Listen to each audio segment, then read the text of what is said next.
Always establish your budget, find out how much you can borrow, sell your existing property, look for a new property, sort out your mortgage application, and then go through the legals and completion. Hey guys, welcome back. David from Reside Mortgages here. I'm with my colleagues Darren, Steve, and Robesh. and today we're going to talk to you about next time buyers and what that is, what that entails.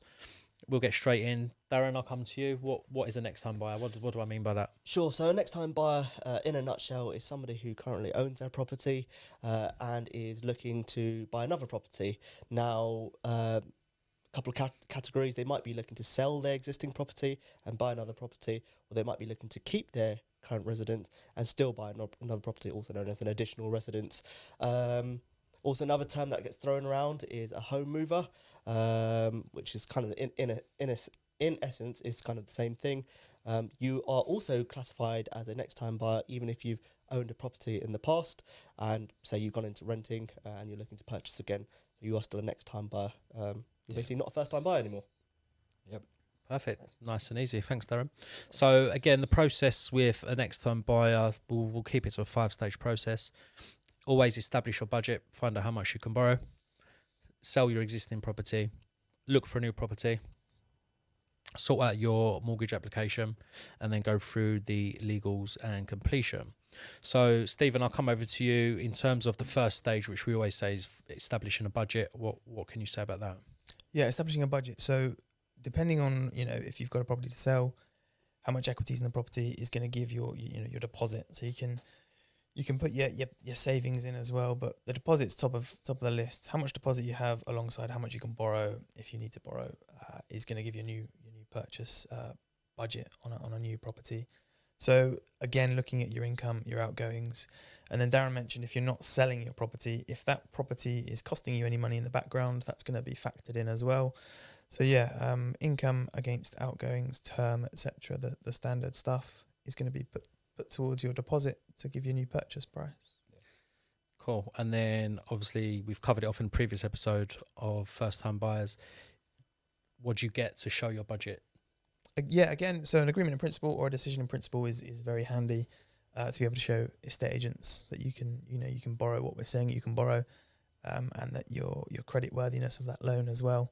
So agreement in principle is always top of the list to show new estate agents. Yeah. Cool. And then obviously once you've got your budget, you've got your agreement in principle, Rav, you've got a property, you want to buy a new property, what do you do? How do you go about it? Yeah, I mean, it's really quite simple. Part of establishing budget is to try and find out how much money you have in your property, right? So you want to figure out how much is my property worth? Yep. What you want to sell. I think it's also a good way of having a conversation with the estate agents that what is the minimum price you would accept on the property. Obviously, the agent is going to work for you, so he or she wants to sell for as much high as possible, but establish your baseline that this is the least I will accept. Yeah, because that allows you to set budget more conservatively, right? Yeah. So if you get more money, if you get a better price, happy days for you, right? So once you have factor in there, okay, this is what I'm willing to accept minus your mortgage, if you have a mortgage on it, if you have some debts that you're looking to clear, factor that, factor any stamp duty cost or all the legal costs, and that's the amount of money that you are left with. So you'll normally put your property on sale with the estate agents. Yep. Now again, you wouldn't want to put it on sale with the first estate agent you speak to, right? You would want to get quotations or get valuations, as they say, or property appraisals in technical word from the agents. See how much they think their property is worth or what they can think. And estate agent charges a percentage of your property as their fee. So you would want to go with one that you feel is going to do the job for you. Can you list to sell your property with more than one estate agent? Yeah, you can sell, but it sometimes may not work in your favor. You can set up a multi-sale contracts with the estate agents. Often when you have a multi-sale contract, which means your property will be advertised by two agents. When you have a property advertised by two agents, it also means that they might charge a Yeah. higher selling fee, right, opposed to a sole agency contract. Yep. So yeah, you might get a bigger exposure, Yep. and you have like two agents competing against each other to sell your property, which is Yep. also a good thing. But at the end of the day, it might cost you a bit more to sell. So yeah, you can. Yep. But it's really down to your choice. Would you say, sorry, I'm just asking questions of here that you've course. popped in. So you're selling your property with an estate agent. Do you need to buy your new property through that estate agent? You don't have to. You can buy whatever property you want to buy. Yep. Right? It doesn't have to be the selling agent. It could be some other agent. So no, not at all. If so happens that the estate agent that you're selling with also has a property from one of his client that wants to sell and you want to buy, Yeah. it does make a process a little bit easier. I wouldn't say the process is pretty much same. I think the communication makes a lot more easier because the selling Yeah. agent is gonna probably gonna be more proactive because he's got two transactions that he's probably gonna earn his commissions from, right? So it would be a lot quicker. It would be Yeah. a lot easier. But no, you absolutely no. You don't have to buy from the same agent you sell Cool. from. And then similar to first time buyer, to get your offer accepted, you just find a property. You that Give your that would agreement in be pretty principle. much same as like any purchase of property. You establish your budget, look where you want to find, go view the properties, and obviously put an offer. If your offer gets accepted, you'll mention who your selling agent is. Yep.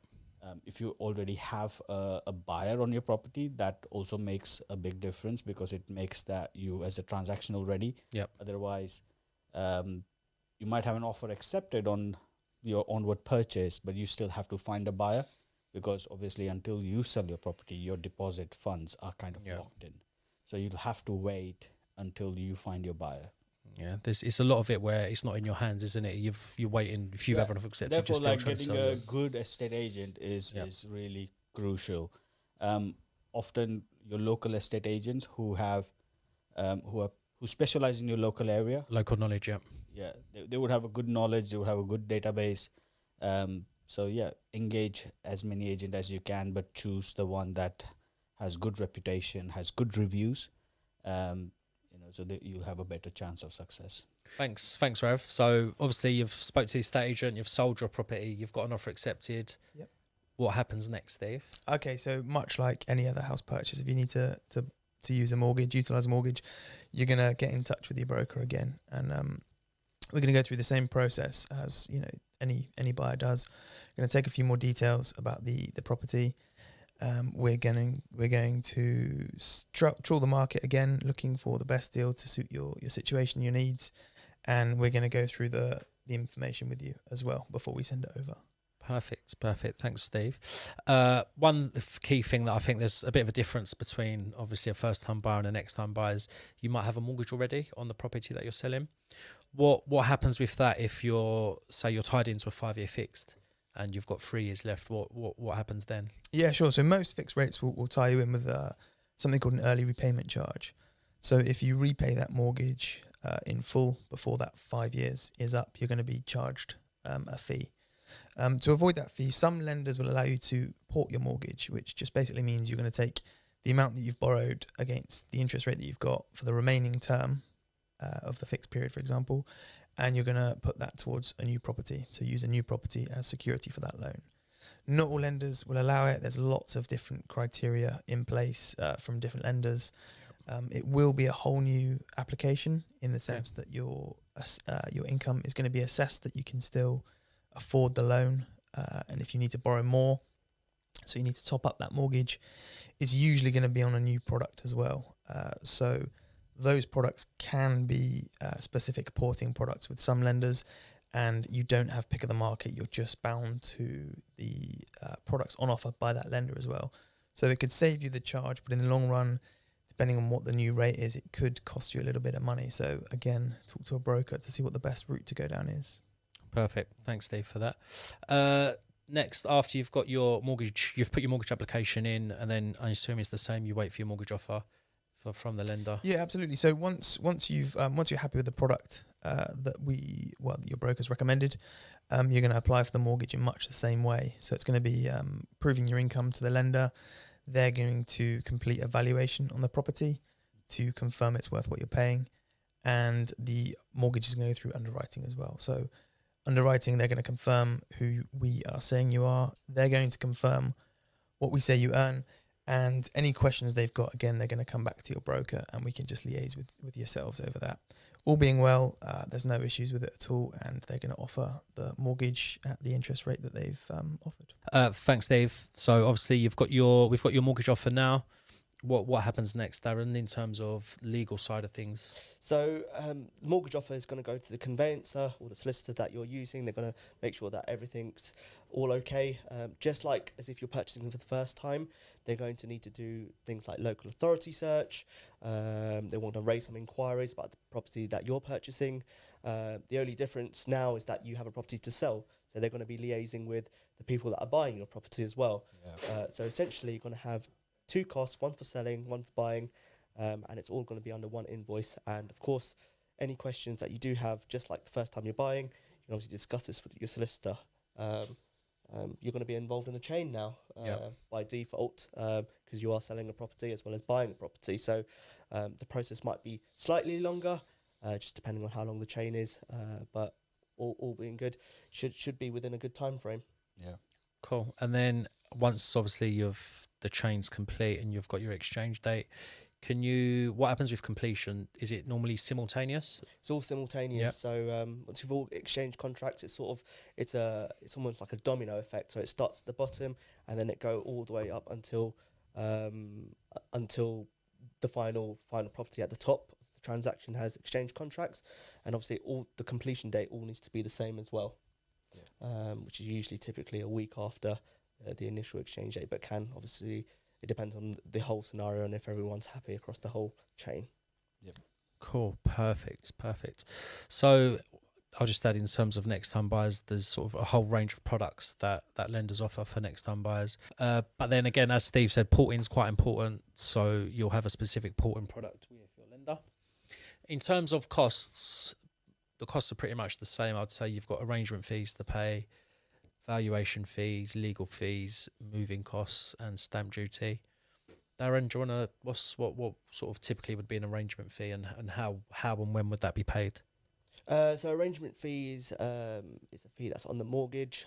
Depending on the lender, there might be a fee or there might not be a fee. Typically, it ranges from between around about 999 or 995 with most lenders. You can pay this up front, and this would be payable on application, or you can add it to the mortgage.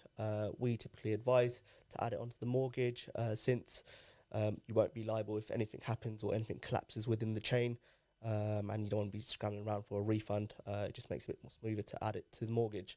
To avoid obviously paying interest on this, you would, if you have the funds available after completion, you can just make that overpayment, and therefore it's kind of like looked after, if that makes sense. Yeah. Makes sense. Perfect. Thanks, Darren. Steve, valuation fees, what are they? What types of valuation should you look at? Yeah, so valuation, types of valuation, you get level 1, level 2 and level 3 these days. Level 1 is just your mortgage valuation. It's what the lender carries out by default. You can upgrade if you wanted a more comprehensive valuation as well. So you can upgrade to a level 2. Costs vary completely as well. So you can ask the lender to upgrade in some instances. Depending on how much you're paying for the new property, gives you a cost for that upgrade. And likewise for the level 3, which is the old version of a full structural survey, that's the most expensive and the most comprehensive of all the 3 valuations. That will give you a complete breakdown of the history of the property, and is a really good tool to have if you're a little bit unsure about the state of the property you're buying.